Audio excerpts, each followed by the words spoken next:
What's up team, my name is Mark and welcome back to Making Instagram Bangers, the series where I teach you all the tips and tricks that I use to shoot and edit my photos. Today we're talking about landscapes and more specifically waterfalls. Now there's 100 different ways of editing these types of shots. I'm going to be showing you a sort of moody, desaturated, but still quite punchy look that's quite popular on Instagram these days. So basically we're going from this photo right here, the original, which was shot in Nepal back in July. Yep, July. And we're turning it into this photo right here. As you can see, it's got that sort of desaturated look to it, but the waterfall is really strong and punchy. So that's pretty much the look we're going for today. So this one here is going to be a pretty easy edit to do. It's just some basic light adjustments, a bit of color retouching, as well as some graduated filters on the side, and just a little bit of brushing to make that waterfall really pop. Does that sound good? All right, let's go then.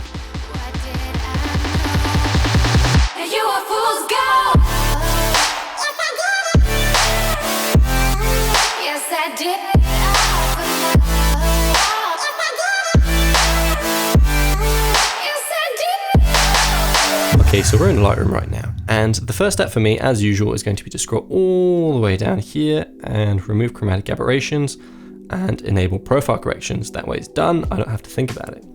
Now I can scroll back to the top. Now, because I'm going for that desaturated moody look, I'm going to pull the highlights all the way down. As you can see, I've revealed a little bit more dynamic range that we couldn't originally see in the waterfall, but I'm also going to pull the shadows down somewhere around -30, there we go, just to bring the tone down a little bit on this image. Okay, next step, we're going to play with the whites and the blacks. Now, as usual, I like to hold down the options key to reveal what I'm doing. I'm going to pull the whites up somewhere around +60 there. I just want a couple of white dots to start appearing on the image. Now I'm going to pull the blacks down, so I'm going to pull them down, let's say somewhere around maybe -20. There we go. Now we've got the white point and black point set correctly. That's already looking pretty good.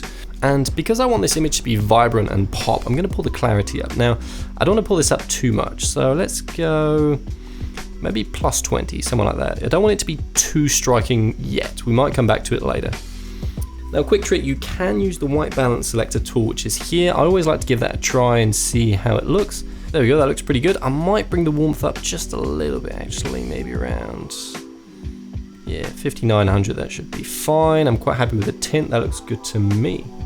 Okay, so I'm happy with the overall luminosity of the image. Now the next step is going to be to play with the tone curve. Now, because we're going for that sort of dark, moody look, I am going to add a bit of an S-curve and a fade to the image to crush those blacks. So I'm just going to put 3 dots on the tone curve in the shadows, midtones, and highlights.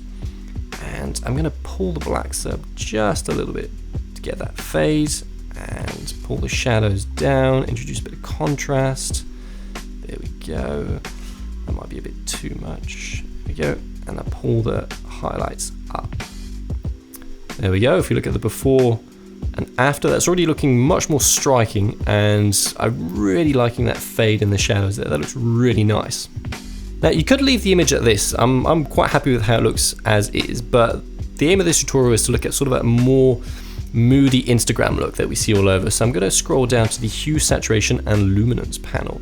Now, because we are going for that sort of dark, moody look, I'm going to play with the hue a little bit. So I'm just going to pull the greens down a bit and maybe push the yellows up to add a little bit of. There we go, that's really looking quite good. If we look at the before and the after, we've now got a bit of a stronger green going on there. Now, next step is going to be to desaturate those. So I'm going to start by desaturating the greens. There we go, somewhere like there. I'm quite happy with that. And maybe desaturate the yellows a little bit. There we go. Now, this is a pretty cool trick. I've got all these areas here which respond more to the yellow than to the green. So what I'm going to do is I'm going to push the luminance up on these. There you go. As you can see, if I put all the way up and all the way down, there's only parts of the green that get lit up. So I'm just going to push it up a little bit. There we go. And I might pull the greens down just to add a bit of contrast in that grass. There we go. So I'm quite happy with the overall look at this photo already. Before and after. There we go. So I might play a little bit more with the hue just to make sure it's perfect. I'm going to pull this green down, maybe pull this yellow up a little bit. There we go, something like that. I'm really happy with how this looks as it stands. Okay, now what I'm going to do, I want the attention to be focused a little bit more on the waterfall. So what I'm going to do is grab a graduated filter here and just apply it to the side, something like that. And then I'm going to pull the exposure down, maybe a half a stop. There we go, something like that. And then similar effect on the other side. There we go. So if we look at the before and the after, we've really focused the attention more on the center of the image and this big rock here, which I think looks really cool. Okay, so now we're gonna make this waterfall pop. So the easy way of doing this, quick tip, we're just gonna grab the brush tool and then slowly brush over all of this area here. So we're brushing over all the water as well as some of the mist. Now we can't see anything right now, but bear with me. Let's brush all of this. There we go, so that's all brushed. So I'm gonna reset the brush. And now what I'm gonna do is play with some of these settings. So I want it to be a little bit colder. So I'm just gonna pull the temperature down somewhere around -40, there we go.